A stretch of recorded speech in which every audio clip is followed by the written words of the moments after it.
This is Optimal Living Daily, episode 189, Making Decisions That Stick, Part 1, by Steve Pavlina of stevepavlina.com. Get ready to maximize your potential with Optimal Living Daily, the podcast that brings you the best in personal development and productivity every day of the week. Your optimal life awaits. Now here's your host, Justin Malik. Hey there, welcome to Optimal Living Daily. I'm Justin Malik, your personal narrator of amazing blogs, and happy Friday.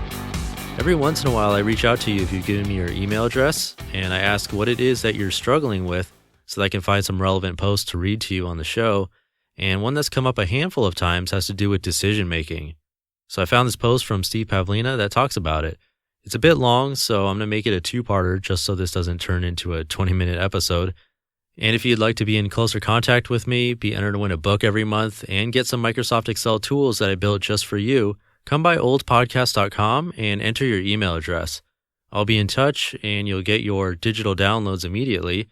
And like I mentioned, you'll be entered to win a book. The next raffle is in about 2 weeks. So again, come by oldpodcast.com and join there for free. And I think that's it. Let's get this thing going and start optimizing your life. Making Decisions That Stick, Part 1, by Steve Pavlina of stevepavlina.com. How many times have you faced a tough decision and asked yourself, what should I do? Or maybe, what's the right decision? Aaron and I receive emails of this nature every day.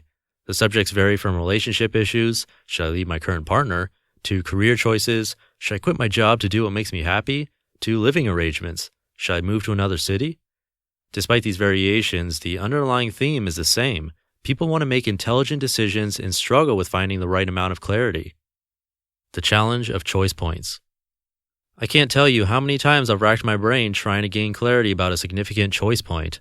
I'd spend hours analyzing various facets of a decision because I wanted to make the most intelligent choice I could. Then, when I thought I finally had the best answer, I froze when I tried to move forward on it. Even though my logic said okay, the decision still didn't feel quite right for some reason. Usually I could never reach the holy grail of perfect clarity. After running this pattern an embarrassing number of times, I took a step back and began questioning the pattern itself. I wondered if the process of asking and answering, what should I do, was in fact a trap of sorts. Words like right and should imply the existence of an optimal or at least near optimal solution among the various alternatives.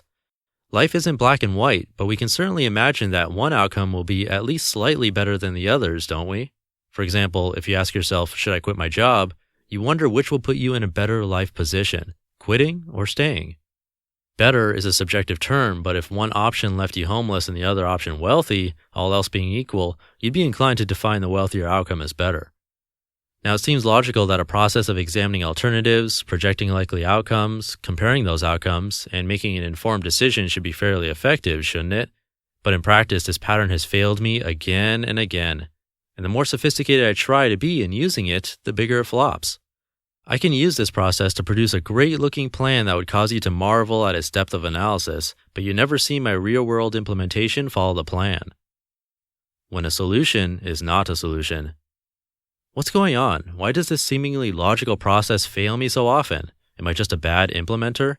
I explored that possibility, but I soon found another way of looking at this process that led me to a different conclusion. I stepped back and asked myself, if there was something entirely wrong with this problem-solving approach, what would it be? I realized that if this approach was wrong, the most likely culprit would be the assumption that the quality of my life would depend on the particular branch of the decision tree I opted to follow. In other words, I was assuming that my decision would affect the ongoing quality of my life experience. As soon as I reached this point, I instantly realized that I had indeed fallen into a trap, and a very insidious one at that. Let me explain. Let's say I have to make a choice between two alternatives, A and B. My goal is to make the more optimal choice. But what is optimal? How do I define the right choice? What are the criteria for comparing one choice versus another? My hidden assumption was that the right choice was whichever one made me happiest. I could figure out how each decision would affect the various metrics of my life, money, health, etc. But ultimately, my personal choices were a matter of optimizing my happiness. And that was the trap. I assumed that my outcomes in life were the source of my happiness, and that was a big mistake. That's why this process failed me so completely. There is no correct decision if I use happiness as a criteria. And that's because once you reach a certain level of conscious development, you gradually decouple your happiness from external events. You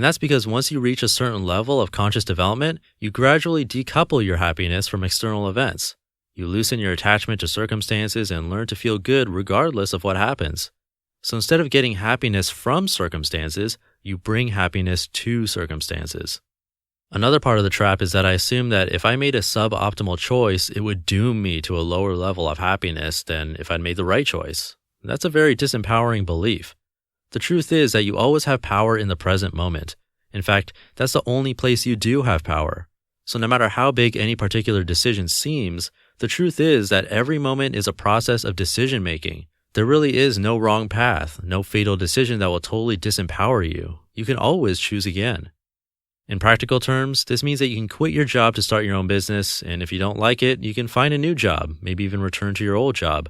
You can try a new diet and then switch back to your old way of eating. You can move to a new city and then move back to your old one. You may even leave your marriage and later reunite with a sense of deeper commitment. In fact, there's a great book about controlled separation called Should I Stay or Go that you should definitely read if you're having doubts about a committed relationship you're in.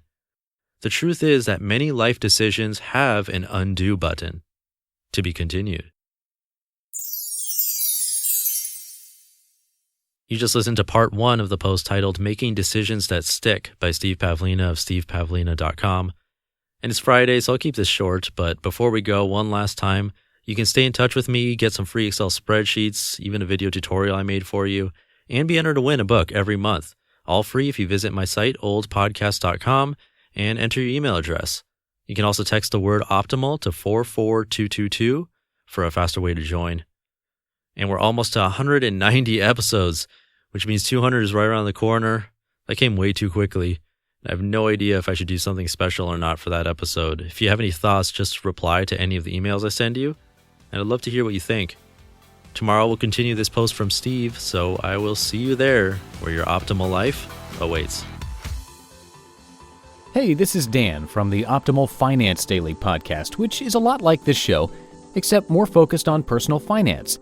Justin handpicks the best posts he can find from blogs and authors like Ramit Sethi, Mr. Money Mustache, and more, and I read them to you 5 days a week. So if you enjoy this podcast, come on over and subscribe to Optimal Finance Daily too. And together, we'll optimize your financial life. You've been listening to Optimal Living Daily. Be sure to hit the subscribe button to stay up to date on each new episode and head to oldpodcast.com. That's OLDpodcast.com for a free gift as well as more actionable tips and resources to help you maximize your potential. Thanks for joining us, and remember, your optimal life awaits.